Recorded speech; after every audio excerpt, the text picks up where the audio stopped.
So this is how the hidden hinge looks like. And now I'm going to make the cover. And I've been calculating the cover.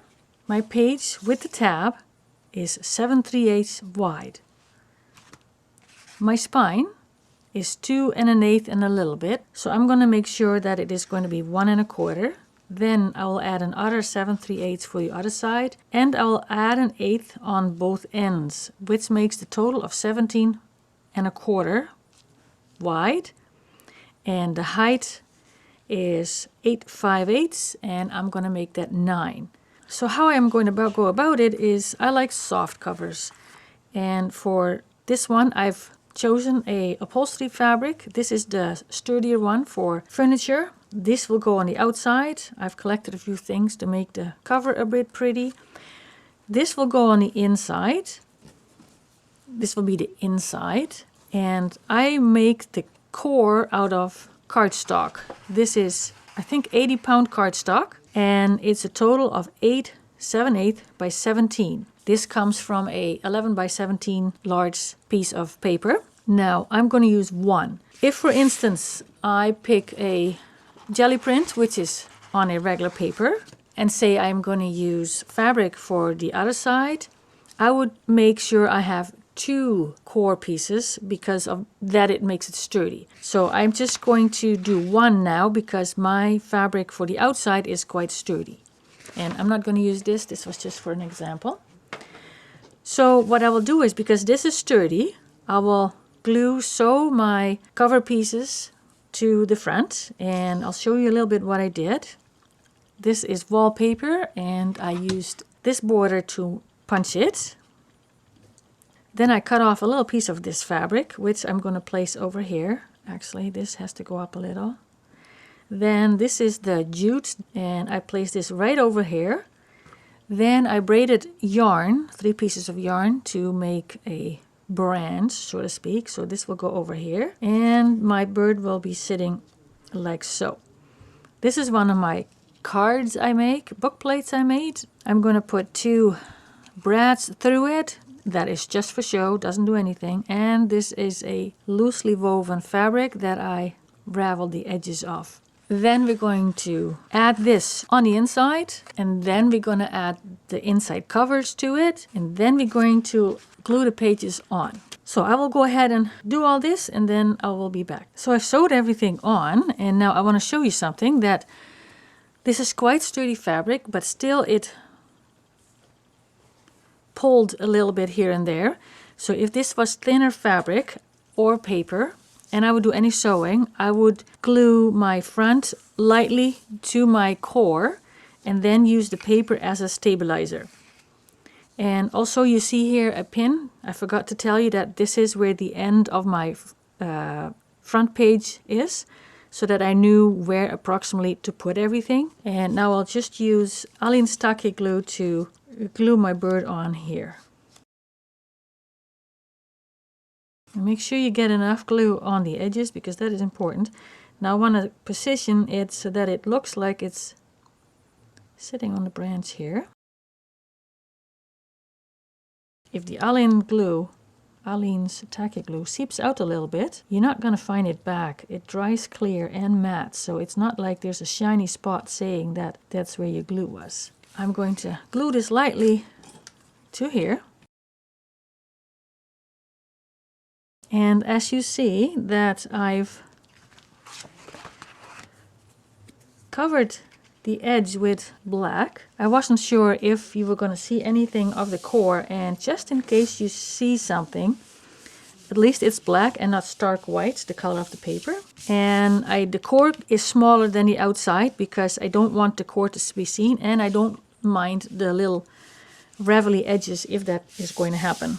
Now I'm debating to sew this first or not, and put the core in first. So here I sewed all around, and maybe I'll wait until I have everything together. All right, let's put this in. Okay, I will make some marks. Oh, I gotta do something about that. I better put something here first so that we're not gonna see any white peeking out behind the spine. All right, I will grab another piece of fabric. So I'm gluing a piece of fabric under the spine, of the same fabric that I'm going to place over here. And my area is 4.5 by almost 9, like a smidgen closer than 9, so that it covers the paper, but it doesn't extend past the outside edge. I've been making some lines on here.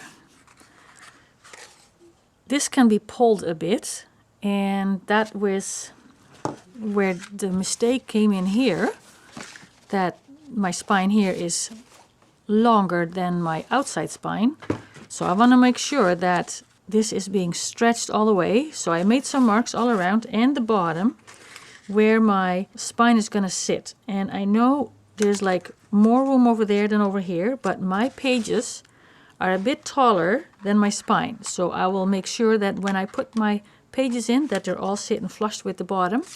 And then at the top they can go wherever. So now I can glue this in here, and only the inch that is scored. I don't need everything glued actually, because I am going to sew around later, not yet. So I'm gonna put this in place here. You're not gonna see any of the marks. So I'm gonna wait until this is dry. You know, this is pretty good glue for fabric and paper. I find I don't need the Fabri-Tac that everybody else is talking about. Okay, line up on the bottom here and pull all the way to the edge. And see how this curls it a little bit? I don't mind. I'd rather have more spine on the outside than on the inside. I had cut everything to size, and then I noticed that my cover wasn't folded over yet. I had only had the score marks here, and it was folded in the spine, but my cover hadn't had those folds in yet, so I put them back on my scoreboard and I scored some more, and then I folded this over so that my cover knows how to close and open when everything is in. So now I can glue my front and my pockets. So the front is 9 by 7.25, and the pockets is 2 3/4 by also 7.25. And I have stitched the top of the fabric so that it doesn't unravel when something is being handled in and out. I might need to trim off a little bit of this one here yet, because it seems a little snug. I want my pockets to be as wide as my front and back so that it looks nice. Then I will do a sew around all the way around, and probably also over here and here if my machine can manage it. I can flatten this quite a bit, so should be good. The other thing that you can do now is, if you want a closure, add the closure in here so that when you're either gluing or sewing this, it'll be trapped in the covers and you don't see anything. It'll be neat and tidy. I'm not going to bother with a closure, so I'm just going to go ahead and sew this. So I've used double-sided tape to lightly tape my fabric in place while I'm sewing. I've used Alleen Stake glue to glue here a little bit so that it stays in place while I'm sewing. So I have sewed all around, and I used black in the bobbin, so you hardly can see that I stitched here. Also, I see some ravelly edges here, and I will clip this. And I saw something else here, here. So I don't like that I see the cover. I want it to be darker, so I'm just going to use a Sharpie and darken it a bit. I like it much better. Okay, the next step will be attaching the pages. So let's do that.